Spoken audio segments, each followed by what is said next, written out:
Hey friends, it's Allie with AllieOopsMarketHouseDIY.com and Allie Oops Boutique. Today I'm going to show you how to use transfers. So in case you've never used one, or if you just want to see someone else do them and some tips and tricks that you might pick up, today's your day.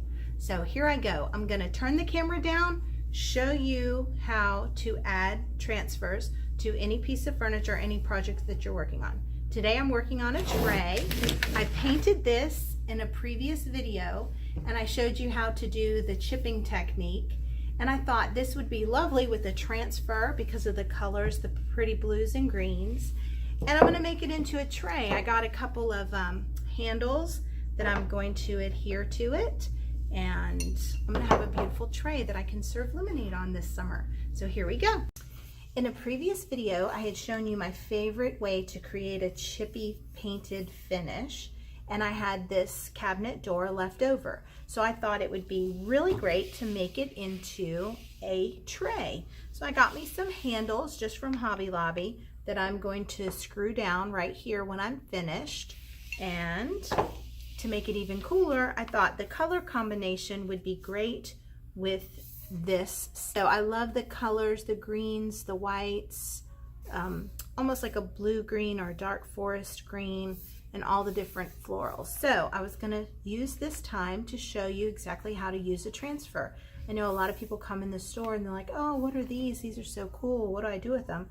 You can do so much with them. You can put them on furniture. You can put them on trays, frames, projects, canvas. You can put them on fabric. You can do just about anything. So this one is Anthurium by ReDesign by Prima, and it is just a full color stencil. When you get your transfer, excuse me. When you get your transfer, when you purchase it, you're gonna open it up, and inside's this little tool that you're gonna use to rub your transfer and adhere it to whatever you're putting it on. Now there's usually several sheets in a pack, and if on a larger design, your design might be broken up into 2 or 3 sections that you'll have to line up, but there's always this nice grid on the backing, so it's easy to line up. This one is like that. It's designed in, gosh, how many different sheets? 1, 2, 3. So in 3 sheets that you could line up, or you could use as they are just on a project. So I love this because it has a tropical look to it, and I just absolutely love it. It's beautiful. So the hard part here is to decide which piece I'm going to put on the tray. So this one will fill in nicely. I could do it all across the tray, or I could do it in the corners. So let's see. If I want to do it, I don't want to lose much of the design at all. So let's see, what else do I have? This one's a larger piece, and while it's very beautiful, it has a little more fruit in it than what I want, so I'm going to set that one to the side. Now all your transfers have a protective backing, and that keeps the design from getting on anything or getting damaged. So I'm going to go ahead and roll mine up. You want to be sure that you keep the protective backing on your transfer, or else it will get off on something else that's not supposed to, just like that just happened. Apparently the instructions, when I opened it, got caught on it, so that took a little bit of the transfer off. So you don't want to do that. So I know I'm not going to use that. This one's really pretty. I love that it has the little succulent in it. I love that it's a pretty large piece, and I could center it up, and with the handles, this might be the one that we want to go with. So I'm going to roll this one up gently with the protective backing on. I'm not going to use it. I want to put it right back in the tube. That way I can use it for another project. All right, so this is easy peasy. If I want to decide where I want my design, now you can cut these up. A lot of people might cut in the design and place them in different sections, or you can just take it just as it is, lay it right on your piece, and boom, just rub it down. So let's see. I don't want to lose too much of it though, so I may decide that I want to cut it a little bit. Let's see. So if I lay that down there, I'm going to lose most of that. So I could cut, let's see. I'm going to cut this right along this flower right here, so I can use it in another section of my tray.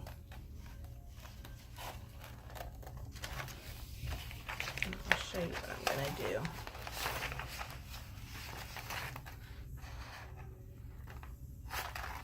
Let's see. I'm going to follow this leaf.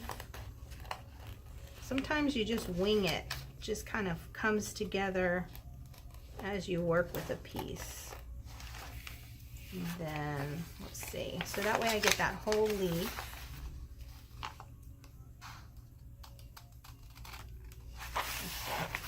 I'm going to go in here and cut this little section right here. I'm just going to follow along where the succulent is and cut this out. And it doesn't have to be perfect. You can always do a little distressing if you want to make a piece work. A little aging never hurts any project in my book. I love vintage, so. All right, so I want to be careful to leave the protective backing on it when I set it to the side, but that way I still get to keep the integrity of the design, and I can use some of these other elements along the edges.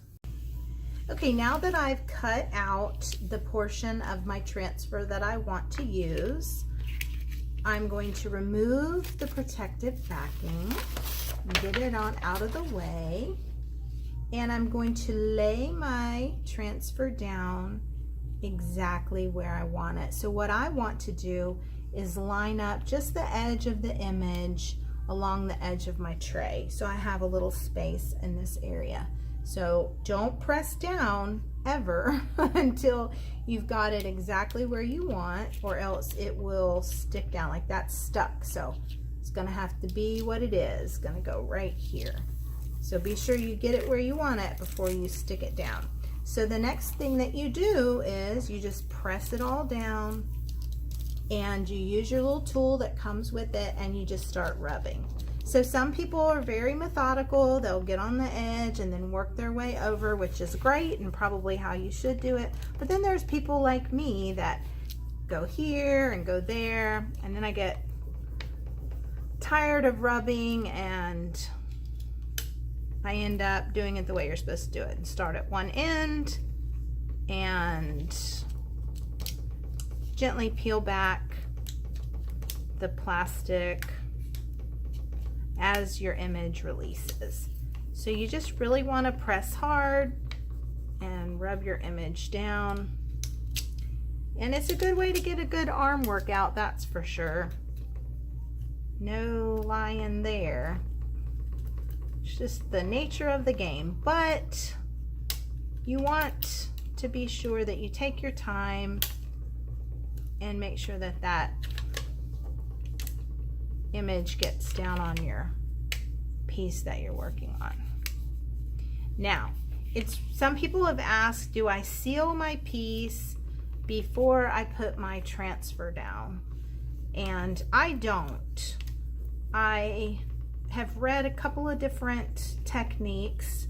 However, I want my surface to be as porous as possible, basically. So if you have a nice fresh dried coat of chalk paint or milk paint, that's probably going to be your best bet. but you do want to seal it when you're done. So, and you don't want to use, I've heard if you use Dixie Belle that you should not seal a transfer with gator hide. So while I've not tried it, I've always used a satin or a flat. I'm just gonna go with what I've heard and not seal it with gator hide. Not sure why that is, but I'm just gonna learn from other people's mistakes maybe and just use satin, any basic top coat. All right, so I'm just rubbing, and as that transfer sticks down to my piece, to my tray, I can peel it up. Looks pretty good already, you can see. And then you just kind of want to rub it down gently. Make sure it's stuck on there good. And you're not even going to be able to tell that I have cut away part of the design. I'm going to put my glasses on so I can see. And then, like I said, I like a little aging to my piece. I love vintage. And another thing that's really cool about transfers is if you, let's say you put it down and a little bit of your design gets messed up or comes off, that's okay, because you can paint, just take a similar color of paint and do a little blending, and you'll never know that it happened. Also, I like to sometimes take paint to paint over and create more of a hand painted look if that's what I'm going for.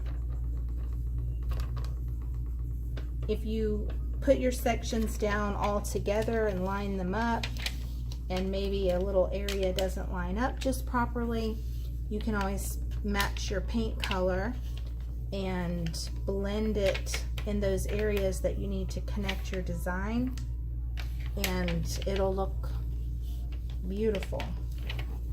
So there's a lot of different things you can do with your transfers. They're very versatile.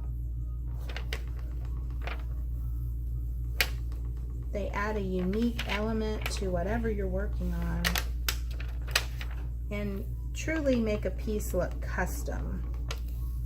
And they are custom, even if you've used the same design as someone else. You may have cut it up and placed it differently and created a whole new piece of artwork. So it's pretty cool. I love to use transfers, and especially because they're so easy. So I'm just rubbing, making sure not to pull my design up before it sticks down. This transfer is really good. The quality is really good. The design is just sticking right to the piece. Make sure you don't have any bubbles, like little air bubbles. Make sure you press all those out, because that'll cause some cracking if you leave them. So if you run it, which it may happen, it's sometimes a little air gets under there, so gently press them out. Ideally, you don't want that to happen, but it happens. All right.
Okay, it's absolutely beautiful. So all my image is on the tray. So I'm going to add just a little bit further out. So I'm going to, let me push a little air bubble out. You can also poke the air bubbles with a little pin if you feel like you've gotten some in there. Just poke a little pin really gently, but I don't feel like I need to do that. And I think the result, the air bubbles that I'm having today, are a result of some of the chippy finish, the different levels of paint or layers of paint, which might cause a little gap there to let that air get trapped, but I think we're good. All right, I'm going to keep going and adding different elements of the design, and then we'll finish it up with some cool handles.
All right, so I have finished applying all of my transfer that I want to put on this piece, and I am now going to seal it with some top coat.